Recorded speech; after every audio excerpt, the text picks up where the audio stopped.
Централен дневник на регионалната К1. Добро вечер. Настаните кои го одбележаа денот ги донесуваме веднаш по најавите. Останете со нас. Новите индустријски зони придонесуваат за реализација на проектите на владата за намалување на невработеноста.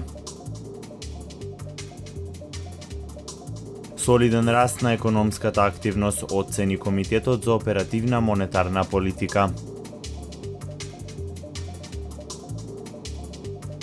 Хуманитарен хепенинг за помош на малиот Михаил Митрески на 27 во Велес.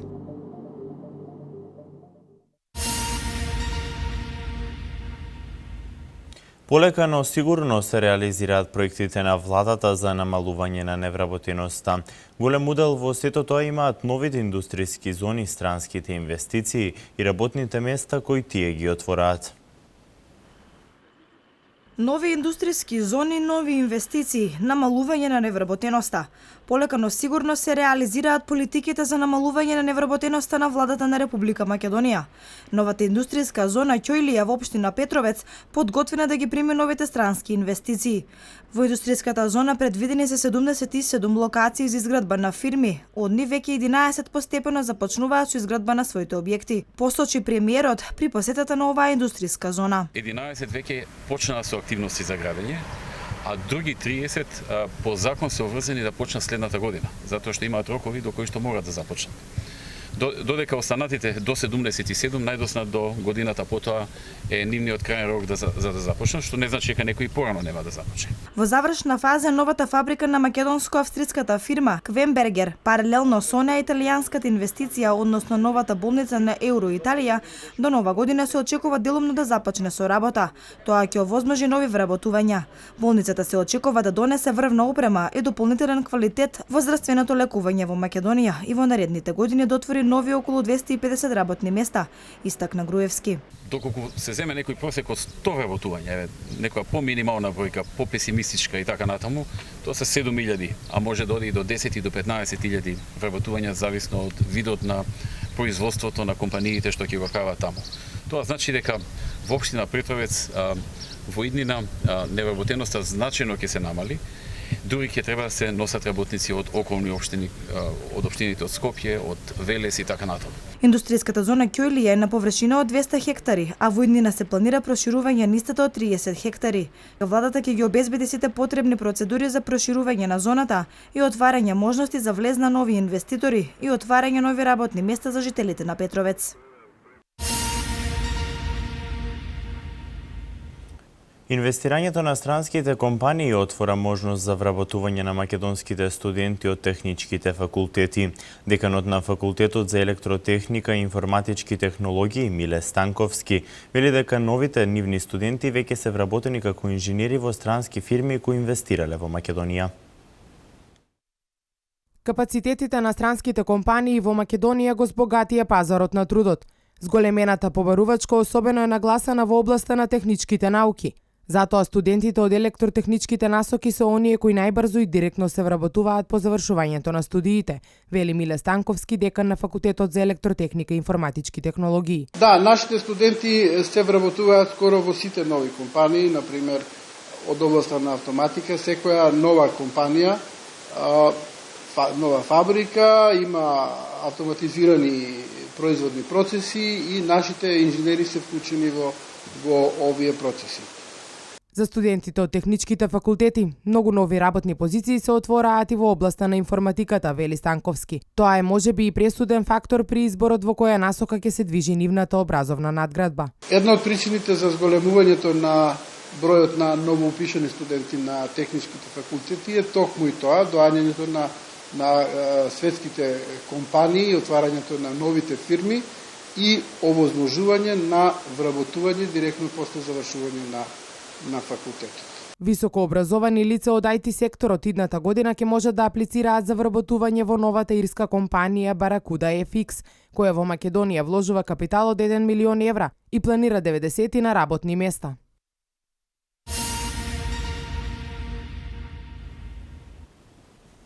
Економската активност расте со солидно ниво, делумно поддржана од кредитната активност на домашните банки, а економското закрепнување се одвива без ценовни притисоци и без притисоци во надворешниот сектор, оцени Комитетот за оперативна монетарна политика на Народната банка на Република Македонија.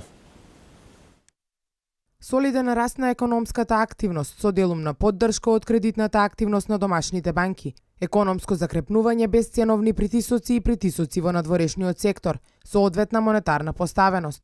Ова е оценката на Комитетот за оперативна монетарна политика на Народната банка на Република Македонија за економските и финансиските услови.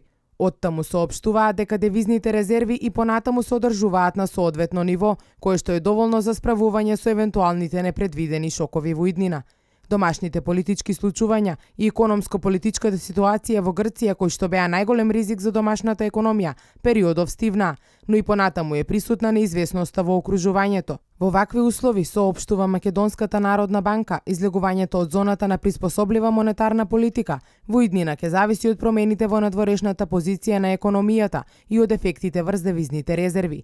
Инфлацијските остварувања засега се оценуваат дека се во рамки на проектираните, а според последните расположливи податоци за третото тримесечие од годинава, девизните резерви бележат пад.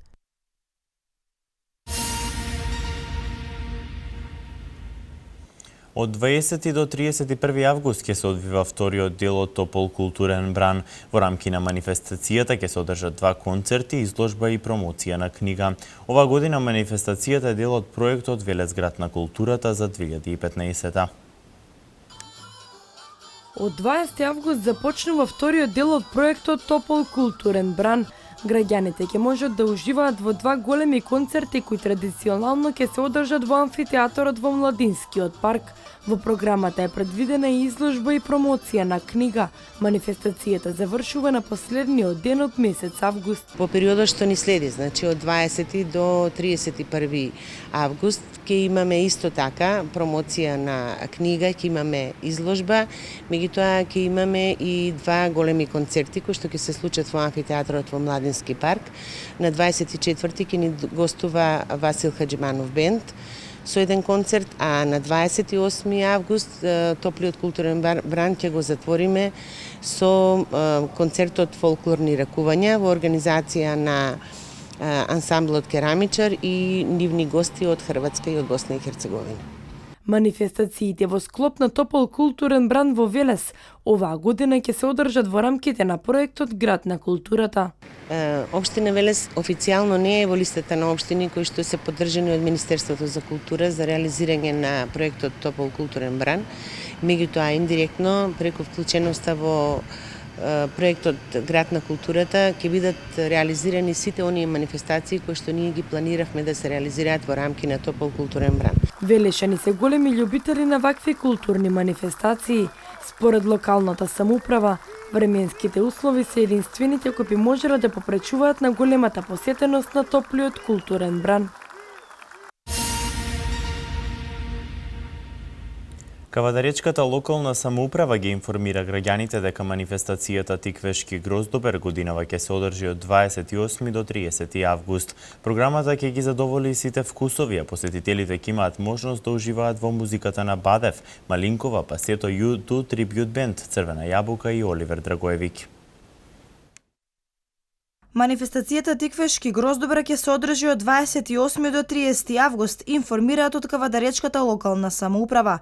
Програмата започнува со отварање на изложбата Скулптура во Кавадарци, па ќе следува дегустација на вина од тиквешките винарии и презентација и дегустација на повеќе сорти грозје, а програмата ќе продолжи со кошаркарскиот турнир Сестри Китеви. Забавата на градскиот плоштад ќе започне со убавата песна на легендарниот Никола Бадев, па ќе следува настап на Христијан Тодоровски, Арија и DJ Сав. Во сабота на 29 август програмата започнува со изложба на олтајмери и турнир во табла, изложба на фотографии, замоци, дворци и спомениците на УНЕСКО во Република Чешка. Па подоцна ќе започнат централните активности од годинешниот гроздобер, винскиот карневал, како и концертите на Црвена јабука и Оливер Драгоевиќ. Немладите ќе уживаат во првиот дел од програмата во недела, кога ќе има улични забавувачи и детска музичка програма, а наплан ќе започне и детскиот карневал. По Попладне ќе се избираат најдобри вина, а во 21 часот е планиран настапот на кавадаријачката звезда Наташа Малинкова, како и Суперхикс и U2 Tribute Band. Општината ветува добра забава и ги поканува љубителите на музиката и виното да присуствуваат на годинешниот Тиквешки гроздобер.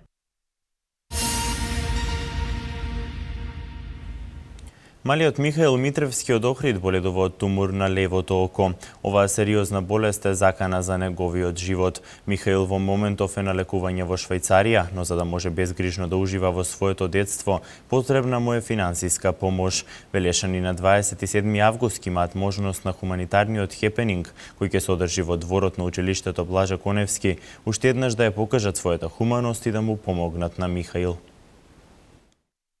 Михаил Митревски е 2,5-годишно дете од Охрид на кое итно му е потребна поддршка од сите хумани луѓе да му помогнат во борбата со ретинобластома, тумор на левото око, болест која е сериозна закана за неговиот живот. Малиот Михаил со своето семејство веќе замине во Швајцарија, каде ќе има можност да го добие соодветниот третман, но финансиските средства се оние кои ќе му помогнат да го продолжи своето среќно и безгрижно детство. Токму затоа на 27 август на игралиштето во дворот на основното училиште Блаже Коневски ќе се случи хуманитарен хепенинг кој ќе го носи неговото име. Велешани ќе имаат можност да уживаат во добра музика, пиела кискара, а истовремено паричните средства да ги наменат за спасување на млад човечки живот. Да има возможиме една добра журка, добра забава во која што ќе бидеме сите заедно и ќе гледаме колку што можеме да помогнеме на малиот Михаил. Пак ќе кажам дека ова се работи за една голема забава која што сакам колку што можам повеќе народот да го спојам, да бидеме таа вечера едно и да бидеме сите едно срце да чука само за Михаил. Хуманитарниот хепенинг има 12 часовна програма која ќе ги задоволи вкусовите на сите посетители. Времето е предвидено од 2, односно од 14 до 18 часот да има детски дел, каде што ќе се анимираат децата од нашиот град. А после 18 часот, како што рековме, почиѓаме со оној дел кај што ќе настапуваат групи и диџеи. Ќе имаме различни групи од различни градови, така да мислам ќе имаме In the Mood Blues Band од Скопје, потоа е Dirty Size исто од Скопје, велешките групи The Grace, The Beats, Flangers и нормално тука ни доаѓаат уствари големите Фолтин, кои што ќе бидат како шлаг нели на таа вечер.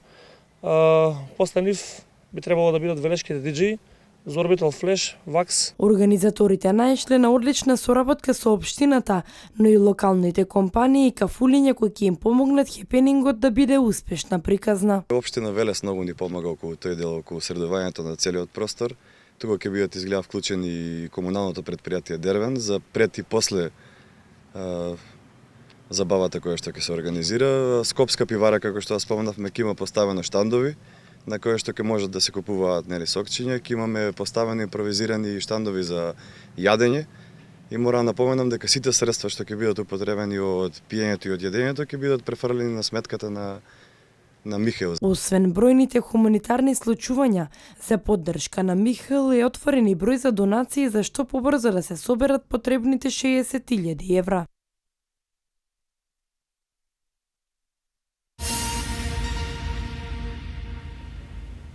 Од вторник до 21 август во средните училишта ќе се полага државна матура. Ќе полагаат оние матуранти кои во јунскиот испитен рок не биле тестирани или не успеале да положат некој од предметите. На 18 август ќе се одржи испитот по задолжителниот предмет мајчин јазик и литература. На 19 август ќе полагаат матурантите кои одбрале странски јазик. Во четврток ќе се спроведе испитот по математика. Во петок се испитите по предметите естетика, филозофија, хемија, физика, биологија, историја и бизнис. На екстерното треба да се пријават 2229 матуранти кои не полагале во јунскиот рок. Вестите од Македонија. 383 водоводи и канализацијски мрежи низ целата држава во вредност од 38 милиони евра изгради владата на Република Македонија. Ова го истакна премиерот Никола Груевски одговарајќи на новинарски прашања при посета на општина Илинден. Тој посочи дека во моментов се градат 23 нови водоводи и канализации во вредност од 11 милиони евра. За 2 години се планира градба на нови 19 водоводи и канализации вредни 20 милиони евра, потенцираше Груевски. На овој сегмент владата посветува посебно внимание затоа што овие системи секаде многу значат за граѓаните, затоа што се решава еден сериозен проблем независно дали се работи за помало или поголемо населено место. Посебно значење има за оние граѓани кои се уште користат септички јами или вода за пиење користат од бунари. Тој информира дека е извршено скинирање на теренот во Република Македонија, обезбедени се средства од буџетот и се знае точно која година колку ќе се градат.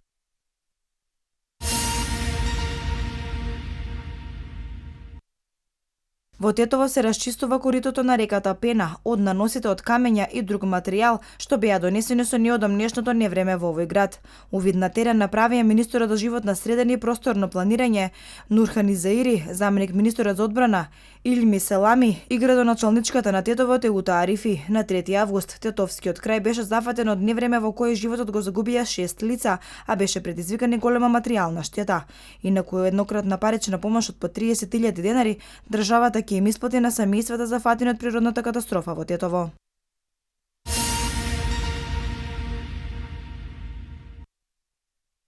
Најновата анализа во која се опфатени цените на горивата во 43 европски земји, вклучително и Израел, покажува дека Македонија има едни од најниските цени на горива споредено со сите европски земји и најниски цени во регионот. Во Европа, највисока цена за Евро Супер 95 плаќаат жителите на Холандија, 103,25 денари за литар, додека пак во Македонија литар бензин чини 67 денари. Единствено поевтини цени за литар бензин од Македонија имаат Украина и Русија. Најскап литар евродизел ги чини жителите на Велика Британија, 96,92 денари за литар нафта, а пак жителите на Македонија плаќаат само 51 денар за литар нафта. Повторно пониски цени од македонците плаќаат жителите на Украина и Русија. Во регионот највисока цена за литар бензин се плаќа во Грција, 94,03 денари, додека пак највисока цена за литар нафта во Албанија.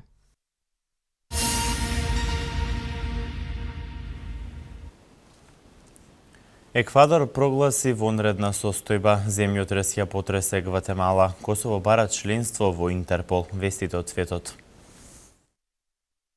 Еквадор прогласи вонредна состојба поради засилената активност на вулканот Котопакси. Според председателот Рафаел Кореа, вулканот започнал да исфрла смеса од вулкански гасови, пепел и камења. Прогласувањето вонредна состојба им даде поголеми можности на властите да ги мобилизираат финансиските ресурси во случај на ерупција. Според председателот Кореа, евакуирани се жители од неколку места до вулканот кој се наоѓа на 70 километри јужно од Кито. Поради моменталната состојба затворен е и меѓународниот аеродром. Котопакси е еден од највисоките активни вулкани во светот, кој последен пат еруптираше во 1940 година.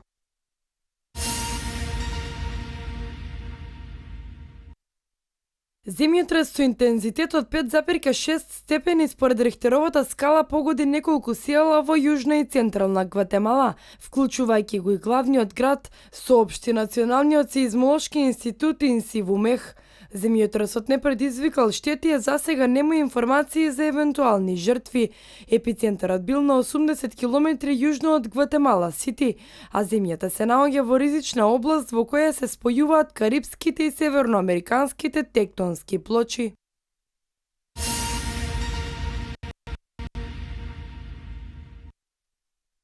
Косово со апликација за добивање полноправно членство во Меѓународната организација за криминалистичка полиција Интерпол. Барањето се очекува да биде разгледано во ноември годинава на 84-та сесија на Генералното собрание на оваа организација. Ова го потврдил министерот за внатрешни работи Скендер Хисени, кој изјавил дека очекува позитивен одговор иако претходно Косово треба да исполни услови од законска природа. Интерпол е најголема меѓународна полициска организација во која членуваат 190 земји од светот. Покрај меѓународната полициска соработка, главна задача на Интерпол е борба против меѓународниот криминал.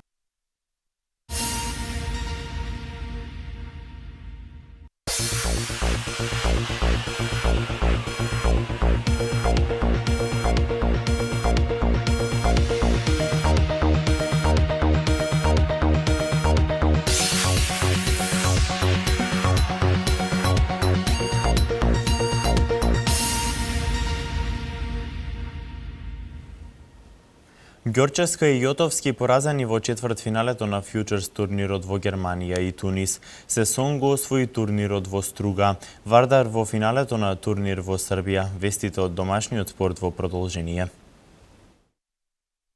На ракометниот турнир во Кањижа, Србија, Вардар го совлада Горење Велење со 30:24 се пасираше во финалето. Победникот беше решен уште во првото полувреме, кое црвено-црните го добија со убедливи 16:8. Во вториот дел словенечкиот тим успеа да се приближи на 4 разлика, но Вардар не дозволи неизвесен финиш и повторно ја зголеми разликата за конечни 30:24. Претходно македонскиот шампион славеше против Партизан со 40:28. Во редовите на Вардар најефикасен беше Тоскик со 6 гола, зад него беа Шишкарев со 5 и Филип Лазаров со 4 погодоци. На овој турнир Вардар настапи со најсилниот состав кој го има на располагање стручниот штаб. Ова е втор пат за црвено-црните да играат во финалето на турнирот Кањижа, откако лани загуби од Пик Сегет во пресметка за првото место.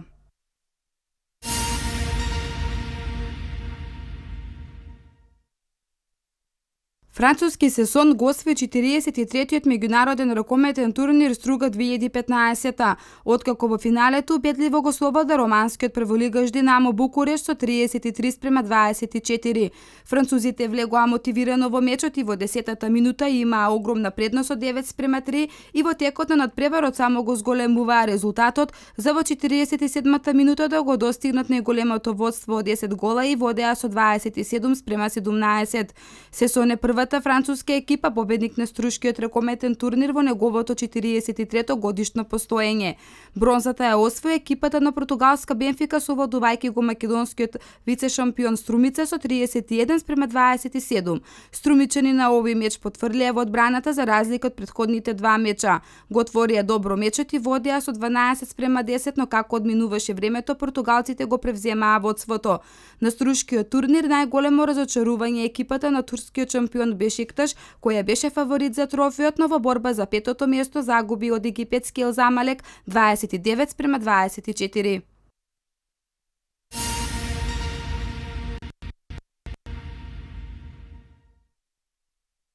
Лина Ѓорческа и Томислав Јотовски не успеа да обезбедат пласман во полуфиналето на Фјучерс турнирот во Хехинген, Германија и Тунис. Македонската тенисерка беше поразена од првата носителка на турнирот Ромина Опранди од Швајцарија, откако двата сета ги доби со 6:3 и 6:1 во гемови. Ѓорческа за пласманот во четвртфиналето освои нови 9 бода, кои откако ќе бидат пресметани може да очекува нов напредок на ВТА листата. На Фјучерсот во Тунис Томислав Јотовски загуби во 3 сета од третиот носител Иван Неделко од Русија. Македонскиот тенисер го доби првиот сет со 6:2 во гемови, а потоа ги загуби следните два со 6:1 и 6:3.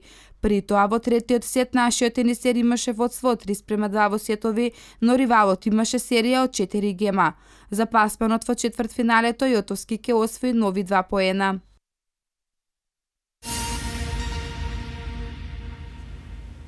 Лестер изненадија со 2 победи. Фуриозен старт на Борусија Дортмунд, Леброн Джеймс со хуман потек, меѓународен спорт.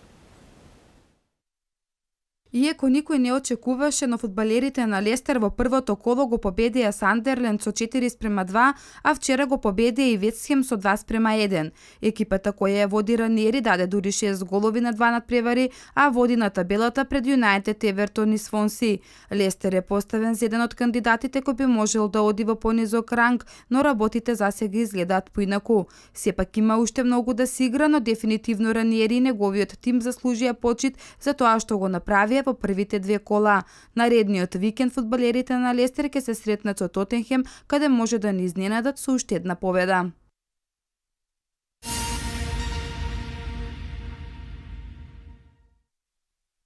Еден од најдобрите кошаркари на сите времења, Леброн Джеймс, прави хуман потек со кој успева да ги освои симпатиите од светската јавност. Славниот кошаркар преку својата фондација започнал програма наречена "Ветувам", со која ќе му возможи на голем број млади лица да одат бесплатно на коледж, пренесуваат американските медиуми. Тоа значи дека својата 2-годишна заработка Джеймс ќе ја даде за дечињата кои немаат финансиски средства за напредок. Имено станува збор за бесплатни стипендии за повеќе од 1000 дечиња. всушност една година во коледж чини $9,500, 4 години значи $38,000 за едно дете. Доколку стипендија добие 1100 дечиња, тогаш Леброн ќе треба да плати 41,8 милиони евра, сума која тој заработува за 2 години.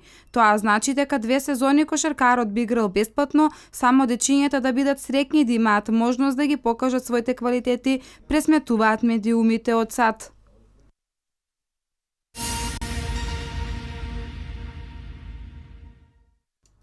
Хорхе Лоренцо победи на трката за големата награда на Чешка. На патеката во Брно дојде до идентичен број бодови, со тоа се изравни со досегашниот лидер Валентино Роси. Лоренцо ниту во еден момент не им дозволи на ривалите да се понадеваат на триумф, оставајќи ги зад себе главните конкуренти за највисок пласман. Освојувајќи вкупно 25 бода, шпанецот од Ямаха ја освои петата сезонска победа.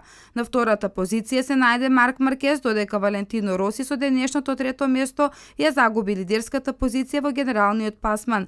Четврти заврши Андреа Јаноне од Дукати, а пети тимскиот колега на Маркез од Хонда Дани Педроса. Лоренцо и Роси имаат по 211 освоени бода сезонава, но шпанецот е во предност во однос на фактот дека има славено на 5 трки наспроти 3 победи на италијанецот. Сепак има уште 7 трки кои ќе пресудат, а прва од нив е онаа во Силверстон на 30 август.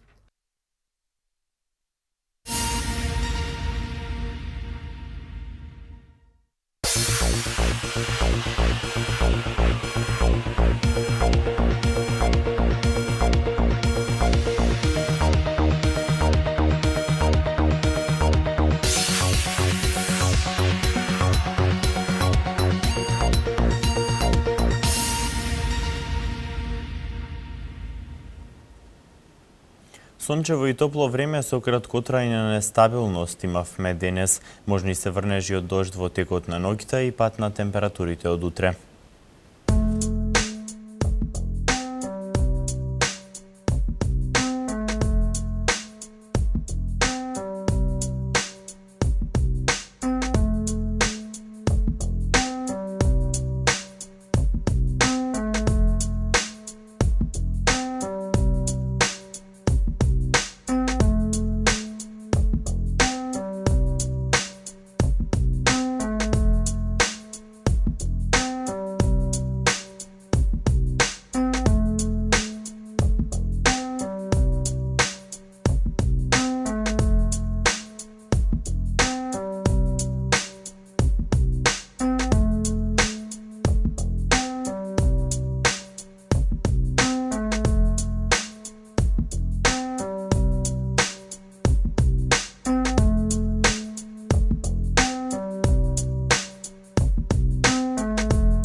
Благодарам на вниманието. Останете и понатаму со програмата на К1. Пријатно.